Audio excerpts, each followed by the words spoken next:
Hi, I'm Towin, and today I'll be trying to beat Pokemon White 2 Challenge Mode with only First Form Steel types. Now I know I usually do solo runs in this game after doing a team challenge, but I just really like the First Form Psychic run on Leaf Green and I wanted to do it again on another game. It's not like the challenge is going to be any easier, since even though I'll now have a team instead of only one Pokemon, I'll have to grind all of them with the experience system of Gen 5. Hopefully, I don't regret this decision. The rules for the challenge are simple. I can only use First Form Steel types. I'll have other Pokemons for HMs, but I won't be allowed to use them for battle. No items during battle, however, Hell items are okay. And finally, Game Mode on set. With that out of the way, let's start the run. I start by using the Universal Pokemon Randomizer to replace Snivy with Beldum. That way, my rival will have Tepig, probably the hardest to fight. Now, normally for these team challenges, I don't show the stats of my Pokemon until the Elite Four. But just look at this. A lowering attacking stat and takedown as my only move. An attack that deals recoil. At least I have Clear Body as an ability, so my stats can get lowered by an opponent. The fight against a rival thankfully goes well. I have the feeling that I'll need every bit of experience, so defeating him early gives me an advantage.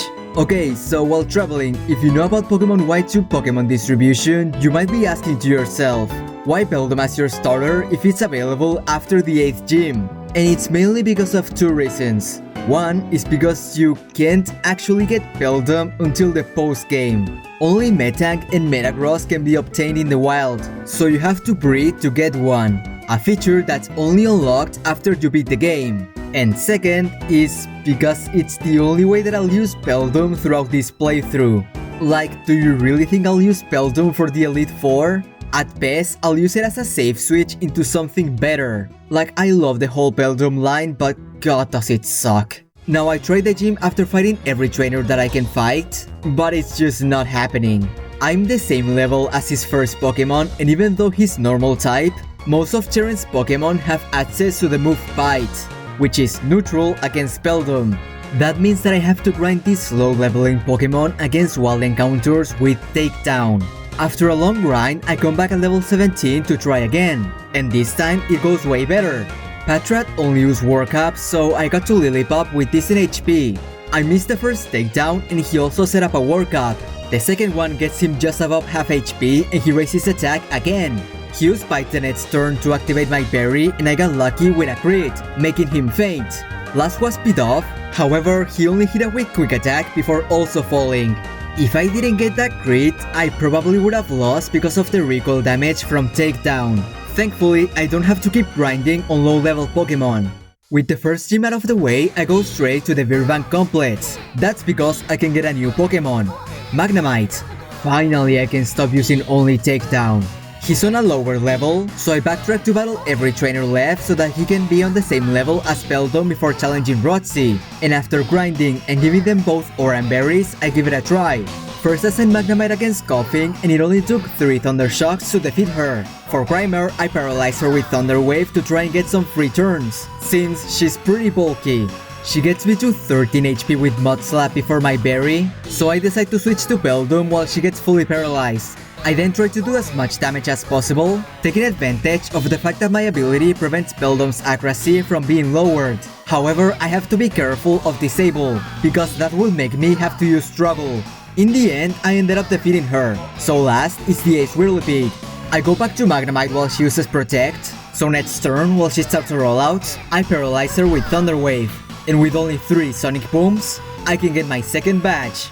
The only thing of note between the second and the third gym is that I got the leftovers for Beldum and the Eviolite for Magnemite, so let's just skip to the Berg fight. I tried this battle for an hour, but it's just not happening.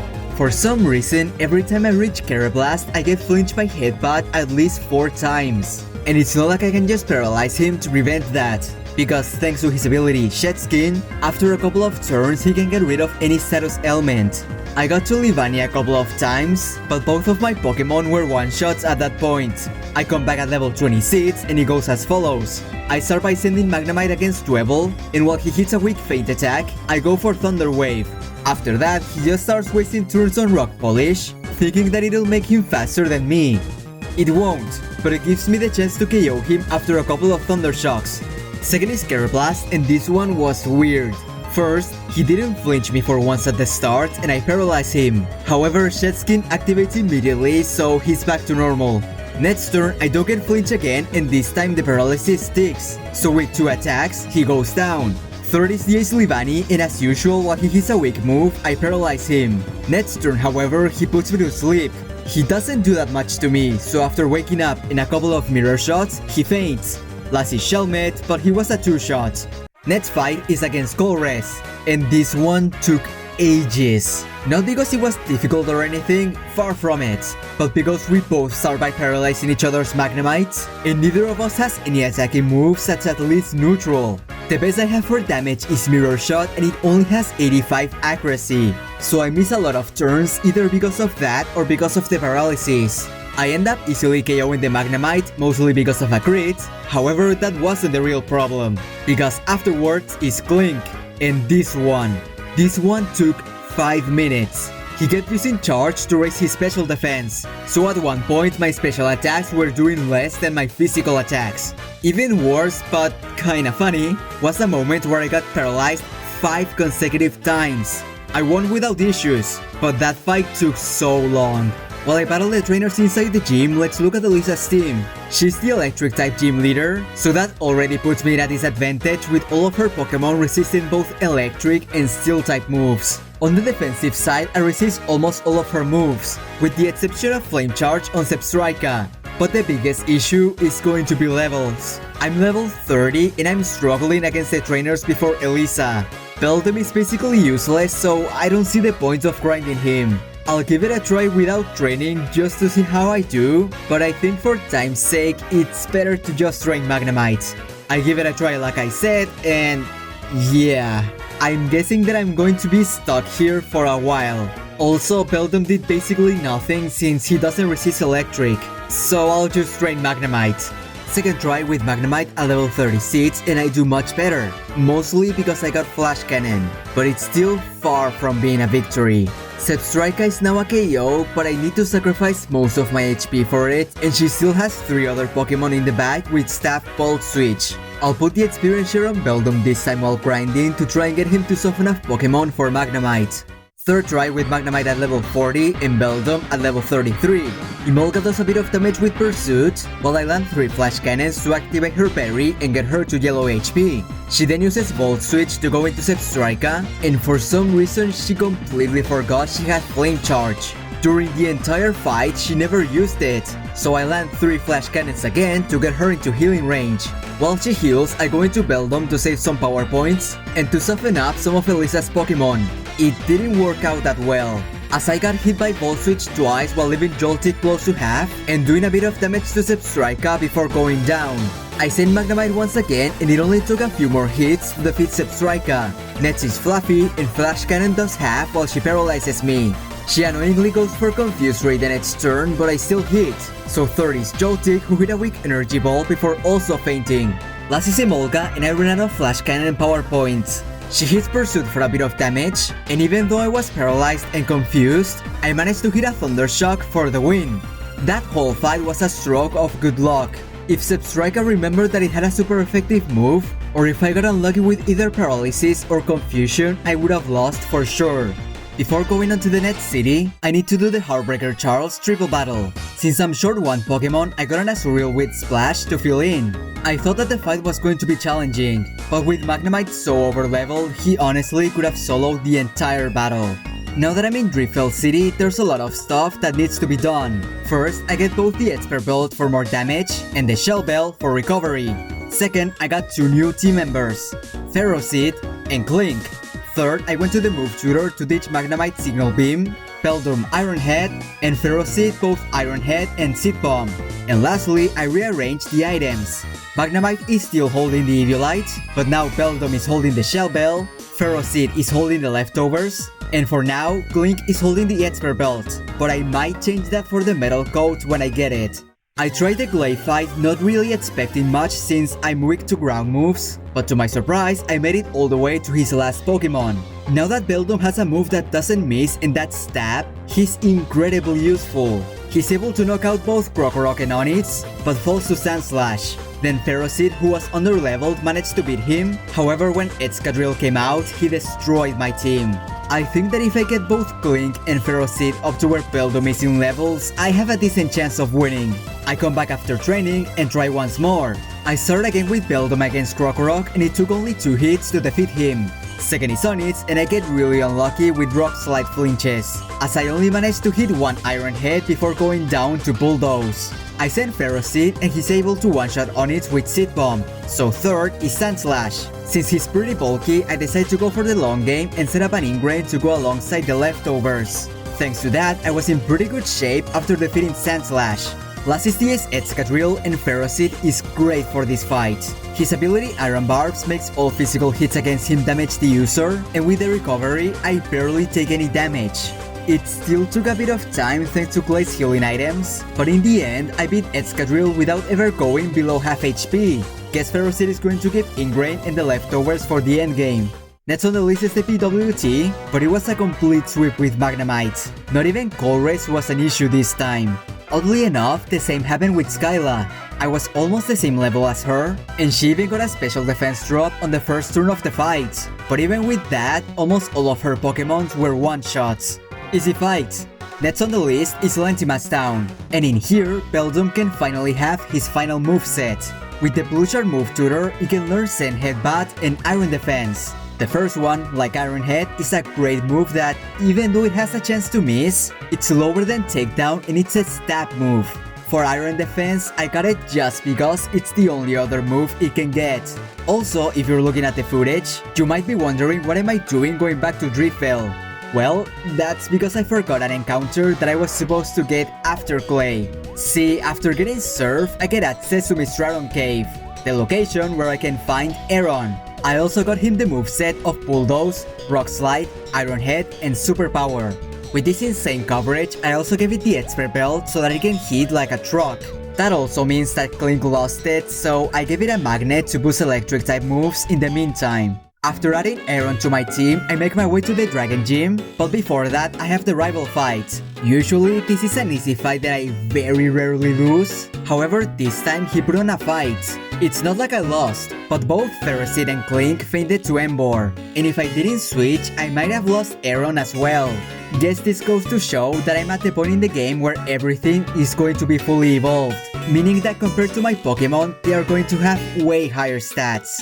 The Sinsulin battle isn't even worth mentioning since it was a complete sweep. I get to Opelucid City and immediately go west to Route 9 where I can catch Ponyard. It learns a lot of high crit chances moves, so I gave him the Scope Lens to make his chances even higher. I also teach him the move Thief so that I can go and finally get the Metal Coat for Klink. Since it's a 5% of Magnemite, it took a while, but I know it's going to be worth it. As for the other moves I taught him, they were Iron Head, Shadow Claw, and Dual Chop for the Dragon Gym, which by the way is 10 levels higher than most of my Pokemon. So I'm going to get everyone up to their level before trying the gym. After grinding for a whole day, I come back and start the fight with Beldum against Rodigon. He attacks with Crunch, doing close to half, and I set up an Iron Defense to double my defense. I set up again and he hits a weak Revenge. I then start attacking with Iron Head, doing decent damage. However, when he was at a sliver of HP, he used Dragon Tail, making me switch into Klink. Since I knew he was going to heal, I take the chance and use Shift Gear to raise both my speed and attack. So after 2 gear grinds, he faints. Second is Altaria, and I got really lucky as my gear grind got a crit twice to get an Oko. Flygon is third and gear grind got him to half while Earth Power defeated Klink. I sent Ferocid and while Earth Power was still doing massive damage, Ferocid was tanky enough so that I could hit 2 Seed Bombs to make him faint. Last is the Ace Hatterus and I tried to use Self-Destruct but he KO'd me. I sent Ponyard to try Dual Chop, but it didn't do as much as I expected. To make it worse, he had a berry, so he was back to the green when Ponyard fainted. I go into Aeron next, and this is when it got weird. He started using Dragon Dance while I went for Bulldoze to lower his speed. However, because of the boost, he just went back to normal speed.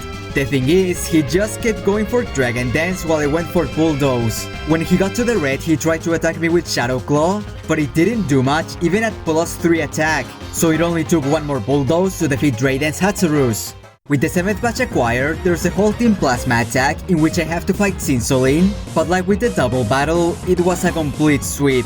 This time thanks to Klink Shift Gear and Gear Grind. So let's make our way towards the final gym. Water Gym fight. I sent Magnemite against Wailord and his Earthquake would have KO'd me had it not been for Sturdy. I hit a Discharge and it barely doesn't KO him. He heals with a Hyper Potion and thanks to it not fully replenishing his HP, another Discharge defeated him. Second is Carracosta and Discharge does massive damage and paralyzes him. Not only that, but Carracosta got fully paralyzed.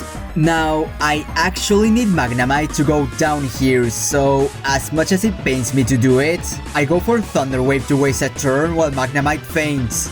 I send Klink and I set up a Shift Gear to raise his attack and speed while I Skull from him does more than half. I use Discharge on its turn and he somehow survives. But it doesn't matter as he got fully paralyzed again, so one more attack defeated him. Third is Mantine and he's the reason I needed to raise my speed. I use Gear Grind and it gets him to half but only because of a crit while I Scald KO's Klink. I send Ferocid and while an Earth Slash makes me flinch the first turn, the second one didn't and I got another crit to defeat Mantine. Last is the Ace Jellicent and we trade blows for a while, with me getting him close to the red while he defeats Ferocid. So I send Poniard and he barely survives a Scald as a Night Slash defeats Jellicent. Now that I've gotten all of the badges, all that's left is to defeat Team Plasma before challenging the league. First is the Cinsoline double and single battle. However, like the previous fights, he was no issue. That means that next is Colress. And unlike Cinsoline, it's almost impossible to beat him at my current level. The problem is that his Magneton, Magnezone, and Klinklang don't go down.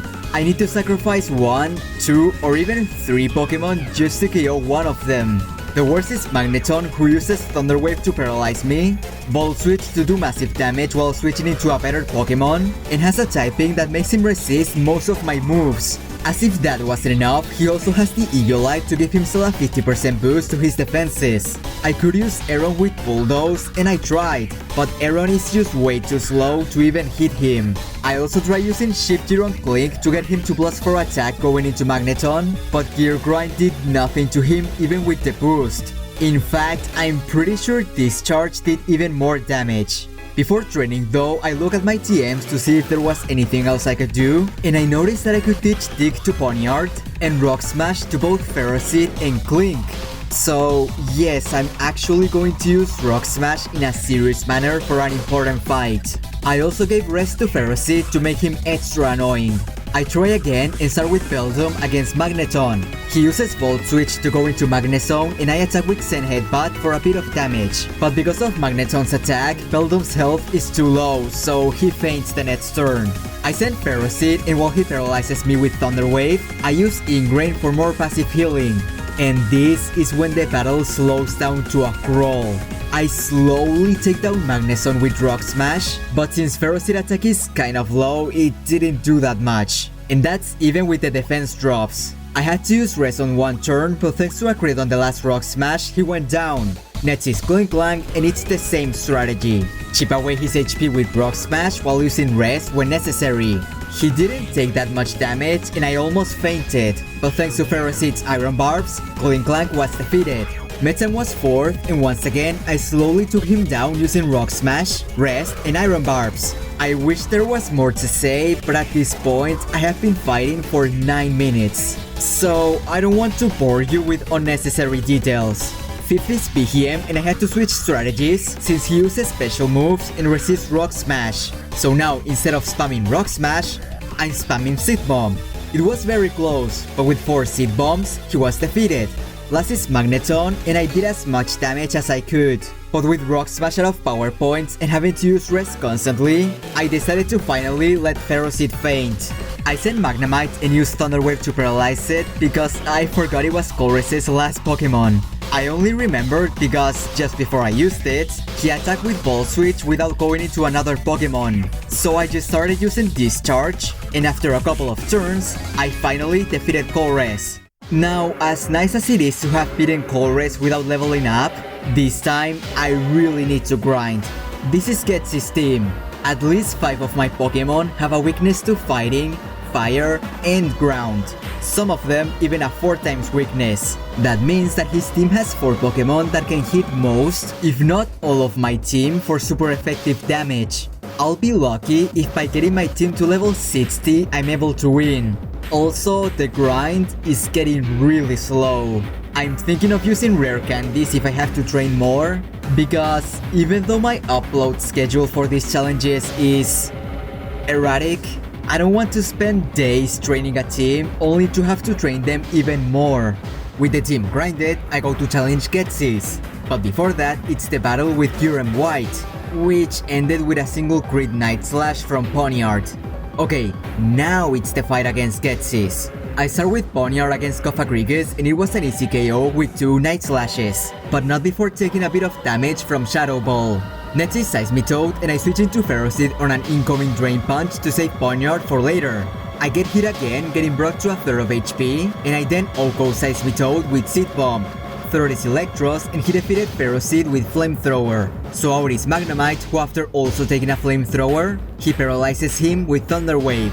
I use Signal Beam, hoping to either get a full paralysis or confusion, but neither happened, and Magnemite faints as well. I send Aeron, and Rock Slide luckily flinches Electros, so with one more, he goes down. Fourth is Drapion, and a Great Earthquake activates Aeron's 30, while Bulldoze doesn't even do half while lowering his speed.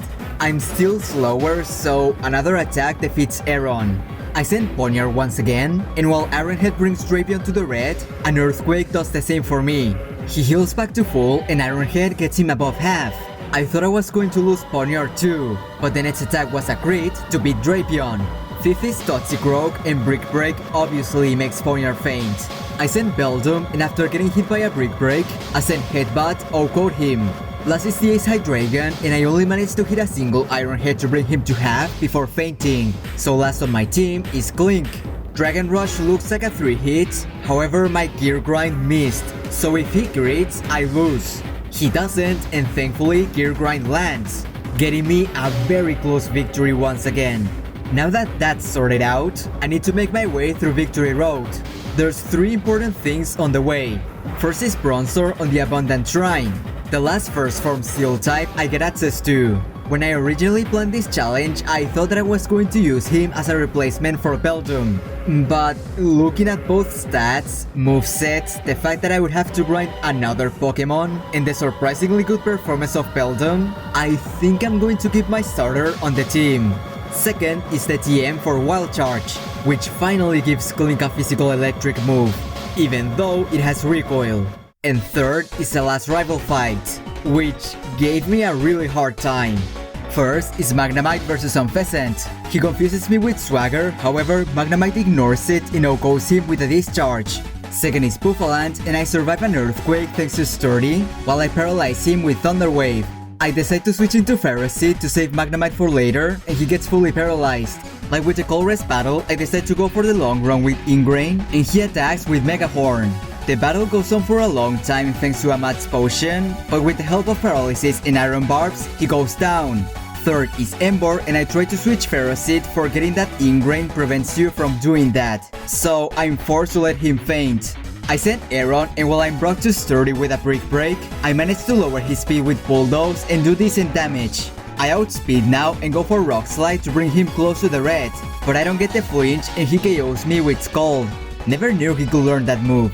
I send Magnemite again, and one Discharge is enough to make him faint. Last on his team is Simipour, and he outspeeds and defeats Magnemite. So I send Beldum, but he's only able to hit a single Send Headbutt before also going down.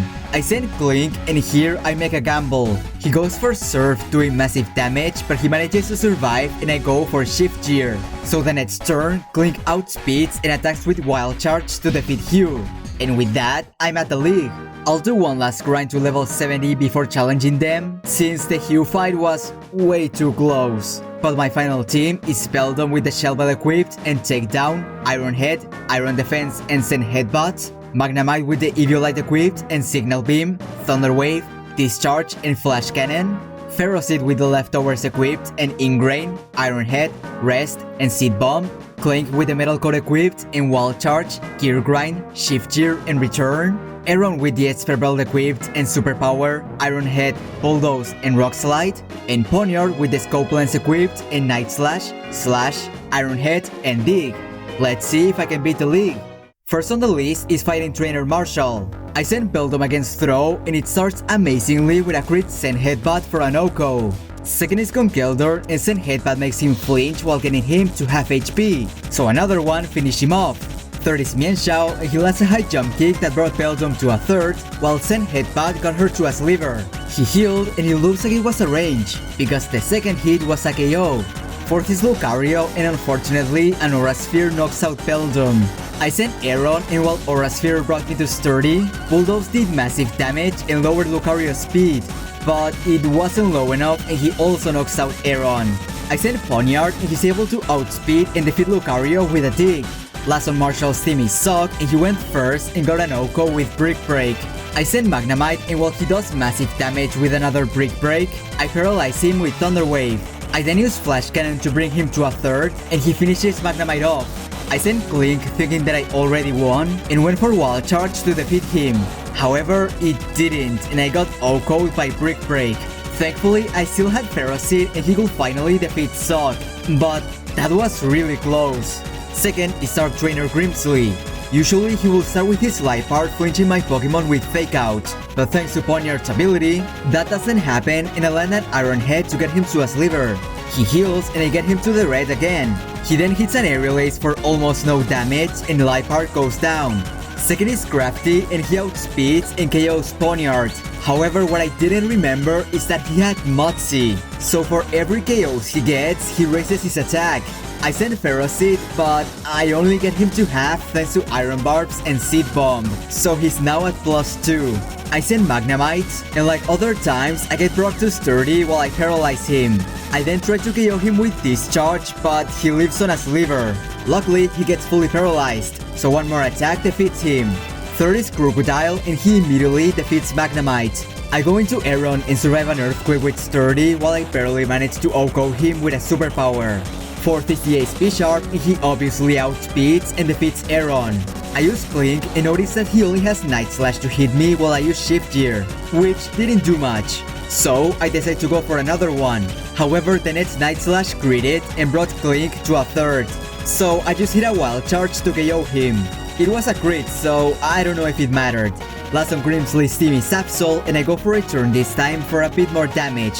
However, it wasn't an OHKO, proving that the crit probably did matter, and he KO'd me in return. Last on my team is Beldum and while he gets hit by Night Slash, I hit an Iron Head for the win. These battles are way too close. I can already see myself having to grind for the Iris fight. Third is the Ghost Trainer Chantal, and this battle was fairly easy. Poniard OHKO'd both Cofagrigus and Golurk with Night Slash, but fell to Chandelure who outsped and hit a Fire Blast. Probably because of the Choice Scarf that it has equipped. So I had to send Aeron to do some damage with Bulldoze and then try to lower his speed, and then Magnemite to finish him off. But the lowered speed didn't work, so Magnemite ended the fight with 1 HP. That meant that when Drifloon came out, he got KO'd. I sent Ferocid who did a very good job attacking his hits and stacking up some damage with Iron Barbs and Iron Head. He even took a Flying Gem Acrobatics. Last on her team was Panette, and this one took a while. Mostly because I got hit by a Will-O-Wisp and brought to the red, which forced me to use Rest. But like I said at the beginning, it was an easy fight. Last of the Elite Four is Psychic Trainer Caitlyn, and it was another easy fight. I started with Poniard and he was able to 2-shot Musharna and 1-shot Reuniclus. When Metagross came out, he outsped and defeated Poniard with Hammer Arm. This however lowered his speed, so I sent Aeron and tried to do as much damage as I could with Bulldoze. I only landed one however since he had priority Bullet Punch, but at least I got him to half. So I sent Magnemite and one Discharge was enough to knock him out. Fourth is Sigilyph and his Psychic didn't do much, so it was another 1-shot with Discharge. Last was Gothitelle and Signal Beam was a 2-shot, but not before paralyzing her, just to be sure. Finally is the champion Iris. I'll be honest, I think I'll have to train a bit more before I can defeat her. The Marshall and Grimsley fights were way too close and she has more coverage and better items. Just to be safe, I gave each of my Pokemon a rare candy that I had collected previously to have a better chance of winning. First is Aeron against Hydreigon, and I swear that her Focus Blast is 90% accurate, because I had to restart this battle for hours while getting only a handful of tries where it didn't land. This try was one of them, so I took the chance to OHKO her with Superpower. Next is Rodigon, and her Focus Blast also missed while I hit a Bulldoze to lower her speed. Next turn, I hit an Iron Head while she landed Focus Blast to bring me to Sturdy. Another hit wasn't enough, so Aeron went down. Afterwards, I sent Beldum, who thanks to all the damage done by Aeron was able to defeat Rodigon with a single Iron Head. Third is Aggron, and her Earthquake was doing way too much damage, so Beldum only managed to hit her once for not that much damage. Next I sent Poniard, and Iron Head got her to half while she used Autotomize to raise her speed. She now outspeeds and hits an Earthquake to bring Poniard to a third, while another attack gets her to the red. She heals, and I only managed to hit her once more before fainting. I sent Ferroseed, and with the combination of Iron Barbs and Seed Bomb, I was able to defeat Aggron, but not before getting brought to a third of HP. Lapras is fourth, and I tried to solve her out of Blizzards, but she hit all of them and KO'd Ferroseed even after using Rest. My penultimate Pokemon is Magnemite, and he gets hit by Hydro Pump, which does a bit under half, while Discharge does a lot and thankfully paralyzes her. This allows me to go first the next turn and KO her with another Discharge. Fifth on Ares' team is Heroi Hatsurus, and I tried to paralyze her, but she outsped and defeated Magnemite with Earthquake. Last on my team is Klink, and Earthquake still does too much damage, bringing Klink to only 3 HP. I set up Shift Gear to raise both my attack and speed, and hit her the next turn with Gear Grind. And I get really lucky, as the first hit was a crit, which allowed my second attack to just barely KO her. Last is Archeops, and I prayed for my Gear Grind to land. It didn't. However, her Stone Edge also missed. You can also see the recording freezing for a bit. And that's because I slammed my fist against my desk, and that somehow put my computer on rest mode. It thankfully didn't corrupt the recording, so I continued playing, and the next Gear Grind landed, getting me the victory. That wasn't a bad run. It had way more grinding than I expected, but it wasn't that bad. I was honestly surprised with how useful Beldum was throughout the run as soon as it got Iron Head and sent Headbutt. Also, Klink learning Shift Gear totally won me a lot of fights. Just wish that I didn't need to get to level 70 on everyone to win. But that's just how first form runs go. For next time, I'm going to do a challenge that's going to take me even longer, as I'll try to beat Pokemon Emerald using only Bug-type moves. The previous one on Gen 2 was brutal, but pretty fun. So with new Pokemon like Armaldo and new moves like Silverwind, it should be a bit easier, unless we're speaking of the final fight. But that's an issue for the future. If you want to see more of my content, you can check my Shining Professor Oak Challenge playlist, that's on screen. Or, if you want to see something more like what you just watched, you can check the Challenge Runs playlist, that's also on screen. Anyways, that's all I have for now. See ya!